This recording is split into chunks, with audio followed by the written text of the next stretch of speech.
20 जुलाई 2024 बाबा का साकार मुरली। मीठे बच्चे दुख हरता सुख करता एक बाप है, वहीं तुम्हारे सब दुख दूर करते हैं। मनुष्य किसी के दुख दूर कर नहीं सकते। आज का प्रश्न है, विश्व में अशांति का कारण क्या है? शांति स्थापना कैसे होगी? उत्तर, विश्व में अशांति का कारण है अनेकानेक धर्म। कलयुग के अंत में जब अनेकता है तब अशांति है। बाप आकर एक सत्य धर्म की स्थापना करते हैं, वहाँ शांति हो जाती है। तुम समझ सकते हो कि इन लक्ष्मी नारायण के राज्य में शांति थी। पवित्र धर्म, पवित्र कर्म था। कल्याणकारी बाप फिर से वह नई दुनिया बना रहे हैं, उसमें अशांति का नाम नहीं। ओम शांति। रूहानी बाप बैठ रूहानी बच्चों को समझाते हैं। रूहानी बाप को ही ज्ञान का सागर कहा जाता है। यह तो बच्चों को समझाया है। बॉम्बे में बहुत सोशल वर्कर्स हैं, उसकी मीटिंग होती रहती है। बॉम्बे में खास जहां मीटिंग करते हैं उसका नाम है भारतीय विद्या भवन। अब विद्या होती है दो प्रकार की। एक है जिस्मानी विद्या जो स्कूलों कॉलेज में दी जाती है, अब उसको विद्या भवन कहते हैं। ज़रूर वहाँ कोई दूसरा चीज़ है। अब विद्या किसको कहा जाता है यह तो मनुष्य जानते नहीं। यह तो रूहानी विद्या भवन होना चाहिए। विद्या ज्ञान को कहा जाता है। परम पिता परमात्मा ही ज्ञान सागर है। श्री कृष्ण को ज्ञान का सागर नहीं कहेंगे। शिव बाबा की महिमा अलग, श्री कृष्ण की महिमा अलग है।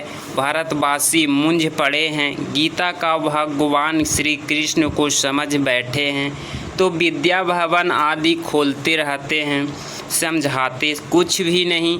विद्या है गीता का ज्ञान, वह ज्ञान तो है ही एक बाप जिसमें ज्ञान का सागर कहा जाता, जिसे मनुष्य मात्र जानते नहीं। भारतवासियों का धर्म शास्त्र एक सर्व शास्त्रमयी शिरोमणि भगवत गीता।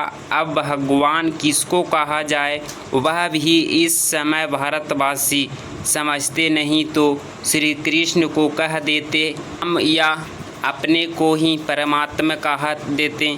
वह तो अनेक ही तमो प्रधान है, रावण राज्य है ना। तुम बच्चे जब किसको समझाते हो तो बोलो शिव भगवानु वाच्य। पहले तो यह समझे कि ज्ञान सागर एक ही परम पिता परमात्मा है जिसका नाम है शिव। शिवरात्रि भी मनाते हैं, परंतु किसको भी समझ में नहीं आता है। ज़रूर शिव आया हुआ है तब तो रात्रि मनाते हैं। शिव कौन है यह भी नहीं जानते। बाप कहते हैं भगवान तो सबका एक ही है, सब आत्माएं भाई भाई है। आत्माओं का बाप एक ही परम पिता परमात्मा है, उसको ही ज्ञान सागर कहेंगे। देवताओं में भी ज्ञान है नहीं। कौन सा ज्ञान? रचयिता और रचना के आदि मध्य अंत का ज्ञान कोई मनुष्य मात्र में नहीं है। कहते भी हैं प्राचीन ऋषि मुनि नहीं जानते थे, प्राचीन का भी अर्थ नहीं जानते। सतयुग त्रेता हुआ प्राचीन, सतयुग है ही नई दुनिया, वहाँ तो ऋषि मुनि थे ही नहीं। यह ऋषि मुनि आदि सब याद में आए हैं, वह भी इस ज्ञान को नहीं जानते। नेति नेति कह देते हैं, वही जानते नहीं तो भारतवासी जो अभी तमो गुण हो गए हैं वह कैसे जान सके। समय साइंस का घमंड भी कितना है। इस साइंस द्वारा समझते हैं भारत स्वर्ग बन गया है। इसको माया का पंप कहा जाता है। फॉल ऑफ पंप का एक नाटक भी है। कहते भी हैं इस समय भारत का पतन है, सतयुग में उत्थान है, अब पतन है। यह कोई स्वर्ग थोड़े ही है, यह तो माया का पंप है, इसको खत्म होना ही है। मनुष्य समझते हैं विमान है, बड़े बड़े महल, बिजलियाँ है, यही स्वर्ग है। कोई मरता है तो भी कहते हैं स्वर्गवासी हुआ। इससे भी समझते नहीं कि स्वर्ग गया तो ज़रूर स्वर्ग कोई और है ना। यह तो रावण का पाम्प्स है, बेहद का बाप स्वर्ग की स्थापना कर रहे हैं। इस समय है चटाबेटी, माया और ईश्वर की आसुरी दुनिया और ईश्वरीय दुनिया की, यह भी भारतवासियों को समझाना पड़े। दुख तो अर्जुन बहुत आने वाले हैं, अर्थात दुख आना है। स्वर्ग होता है सतयुग में, कलयुग में हो ना सके, यह भी किसको पता नहीं। पुरुषोत्तम संगम युग किसको कहा जाता है, यह भी बाप समझाते हैं। ज्ञान है दिन, भक्ति है रात, आदमी धक्के खाते रहते हैं। भगवान से मिलने के लिए कितने वेद शास्त्र आदि पढ़ते हैं। ब्रह्मा का दिन और रात सो ब्राह्मणों का दिन, और रात सच्चे मुख्य वंशावली ब्राह्मण तुम हो।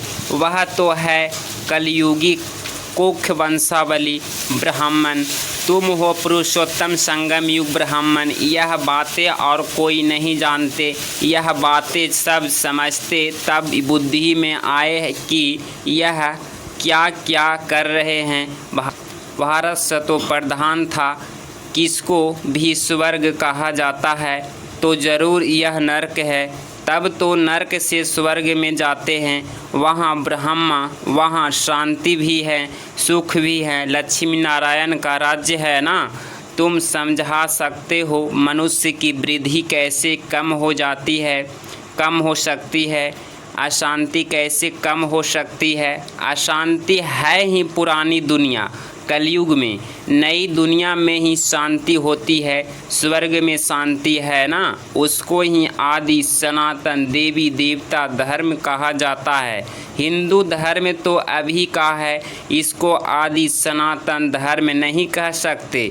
यह तो हिंदुस्तान के नाम पर बिंदु कह देते हैं। आदि सनातन देवी देवता धर्म था, वहाँ कंप्लीट पवित्रता, सुख, शांति, हेल्थ, वेल्थ आदि सब था। पुकारते हैं हम पतित हैं, हे पतित पावन आओ। अब प्रश्न है पतित पावन कौन? श्री कृष्ण को तो नहीं कहेंगे पतित पावन, परम पिता परमात्मा ही ज्ञान का सागर है, वहीं आकर पढ़ाते हैं। ज्ञान की पढ़ाई कहा जाता है, सारा मदार है गीता पर। अभी प्रदर्शन म्यूजियम आदि बनाते हो, लेकिन अभी तक बीके का अर्थ नहीं समझते हैं यह कोई नया धर्म है। सुनते हैं, समझते कुछ भी नहीं। बाप ने कहा है बिल्कुल ही तमो प्रधान पत्थर बुद्धि है। इस समय साइंस घमंडी भी बहुत बन गए हैं, साइंस से ही अपना विनाश कर लेते हैं तो पत्थर बुद्धि कहेंगे ना, पारस बुद्धि थोड़े ही कहेंगे। बॉम्बर्स आदि बनाते हैं अपने विनाश के लिए, ऐसे नहीं शंकर कोई विनाश करता है, नहीं, इन्होंने अपने विनाश के लिए सब बनाया है। प्रधान पत्थर बुद्धि समझाते नहीं हैं, जो कुछ बनाते हैं इस पुरानी सृष्टि के विनाश के लिए, विनाश को तब फिर नई दुनिया की जय जयकार हो, वह तो समझाते हैं। स्त्रियों का दुख कैसे दूर करे, परंतु मनुष्य थोड़े ही किसका दुख दूर कर सकते हैं। दुख हरता सुख करता तो एक ही बाप है, देवताओं को भी नहीं कहेंगे। श्री कृष्ण भी एक देवता हो गया, भगवान नहीं कह सकते। यह वह ब्राह्मण वन औरों को भी समझाते रहते हैं, जो राज्य पद के अथवा आदि सनातन देवता धर्म के हैं। वह लक्ष्मी नारायण स्वर्ग के मालिक कैसे बने, क्या कर्म किया जो विश्व के मालिक बने। इस समय कलयुग अंत में तो अनेकानेक धर्म है तो अशांति है। अब नई दुनिया में ऐसे थोड़े ही होता है। अभी यह संगम युग, जबकि बाप आकर राजयोग सिखलाते हैं, बाप ही कर्म अकर्म विकर्म की नॉलेज सुनाते हैं। सतयुग में तो जो कर्म करते वह अकर्म हो जाते हैं, वहाँ विकर्म होता नहीं, दुख होता ही नहीं। कर्म अकर्म विकर्म की गति बाप ही आकर अंत में सुनाते हैं। मैं इनके बहुत जन्मों के अंत के भी अंत में आता हूँ, इस रथ में प्रवेश करता हूँ। अकाल मूर्त आत्मा का यह रथ है, सिर्फ एक अमृतसर में नहीं, सभी मनुष्यों का अकाल तख्त है। आत्मा अकाल मूर्त है, यह शरीर बोलता चलता है। अकाल आत्मा का यह चैतन्य तख्त है। अकाल मूर्त तो सभी है, बाकी शरीर को काल खा जाता है। आत्मा तो अकाल है, तख्त को खलास कर देते हैं। सतयुग में तख्त कोई बहुत थोड़ा ही होता है, इस समय करोड़ों आत्माओं के तख्त है। अकाल आत्मा को कहा जाता है। आत्मा ही तमो प्रधान से सतो प्रधान बनती है। मैं तो एवर सतो प्रधान पवित्र हूँ। बहल कहते हैं पवित्र भारत का योग, परंतु वह भी समझते हैं श्री कृष्ण ने सिखाया था, गीता को ही खंडर कर दिया, जीवन कहानी में नाम बदल दिया, बाप के बदले बच्चे का नाम डाल दिया है।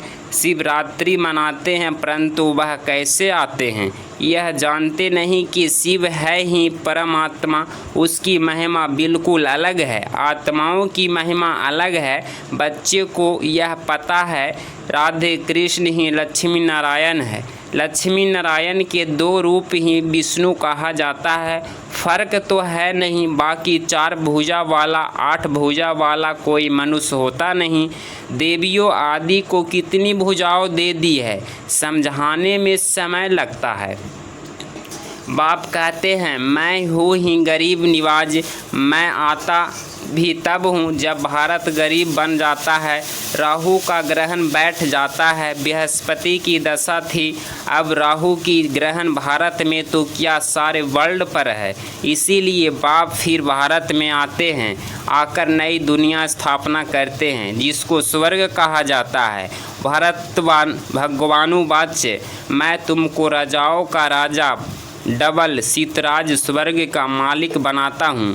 5000 वर्ष हुआ, जबकि आदि सनातन देवी देवता धर्म था, अभी वह ही नहीं तमो प्रधान हो गए हैं। बाप खुद ही अपना अतार्थ रचयिता और रचना का परिचय देते हैं। तुम्हारे पास प्रदर्शनी म्यूजियम में इतने आते हैं, समझते थोड़े ही हैं, कोई बिरले समझकर कोर्स करते हैं। रचयिता और रचना को जानते हैं, रचता है बेहद का बाप, उसके बेहद का वर्षा मिलता है, यह नॉलेज बाप ही देते हैं। फिर रजाई मिल जाती है तो वहाँ नॉलेज की दरकार नहीं। सतगति कहा जाता है नई दुनिया स्वर्ग को, दुर्गति कहा जाता है पुरानी दुनिया नर्क को। बाप समझाते हैं बहुत अच्छी तरह से, बच्चों को भी ऐसे समझना है। लक्ष्मी नारायण का चित्र दिखाना है, यह विश्व में शांति स्थापना हो रही है। आदि सनातन देवी देवता धर्म का फाउंडेशन है नहीं, जो बाप स्थापना कर रहे हैं। देवताओं का पवित्र धर्म पवित्र कर्म था, अभी यही है विशेष वर्ल्ड। नई दुनिया को कहा जाता है वाइसलेंस वर्ल्ड। अब समझना पड़े तो विचारों का कुछ कल्याण हो, बाप को ही कल्याणकारी कहा जाता है। वह आते ही हैं पुरुषोत्तम संगम युग पर।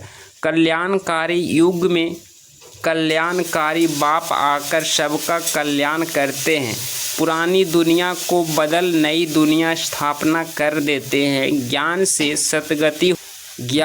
सतगति होती है। इस पर रोज टाइम लेकर समझा सकते हो। बोलो, रचता और रचना के आदि मध्य अंत को हम ही जानते हैं। यह गीता का एपिसोड चल रहा है, जिसमें भगवान ने आकर राजयोग सिखलाया है, डबल सीतराज बनाया है। यह लक्ष्मी नारायण भी राजयोग से यह बने हैं। इस संगम युग पर बाप से राजयोग सीखते हैं। बाबा हर बात कितना सहज समझाते हैं। अच्छा, मीठे मीठे सिकिलधे बच्चों प्रति माता पिता बाप दादा का याद प्यार और गुड मॉर्निंग। रूहानी बाप की रूहानी बच्चों को नमस्ते नमस्ते। धारणा के लिए मुख्य सार। पॉइंट नंबर फर्स्ट, राजयोग की पढ़ाई सोर्स ऑफ इनकम है, क्योंकि इससे ही हम राजाओं का राजा बनते हैं। यह रूहानी पढ़ाई रोज़ पढ़नी और पढ़ानी है। पॉइंट नंबर 2, सदा नशा रहे कि हम ब्राह्मण सच्चे सुख वंशावली हैं। हम कलयुगी रात से निकल दिन में आए हैं। यह है कल्याणकारी पुरुषोत्तम युग। इसमें अपना और सर्व का कल्याण करना है। आज का वरदान, हर श्रेष्ठ संकल्प को कर्म में लाने वाले मास्टर सर्वशक्तिमान भव। स्पष्टीकरण, मास्टर सर्वशक्तिमान माना संकल्प और कर्म समान हो। अगर संकल्प बहुत श्रेष्ठ हो और कर्म संकल्प प्रमाण ना हो तो मास्टर सर्वशक्तिमान नहीं कहेंगे। तो चेक करो, जो श्रेष्ठ संकल्प करते हैं वो कर्म तक आते हैं या नहीं। मास्टर सर्वशक्तिमान की निशानी है ही, जो शक्ति जिस समय आवश्यक हो वो शक्ति कार्य में आए। स्थूल और सूक्ष्म सब शक्तियाँ इतना कंट्रोल में हो जो जिस समय में जिस शक्ति की आवश्यकता हो उसे काम में लगा सके। आज का स्लोगन, यानी तू आत्मा बच्चों में क्रोध है तो इससे बाप का नाम की ग्लानि होती है। ओम शांति।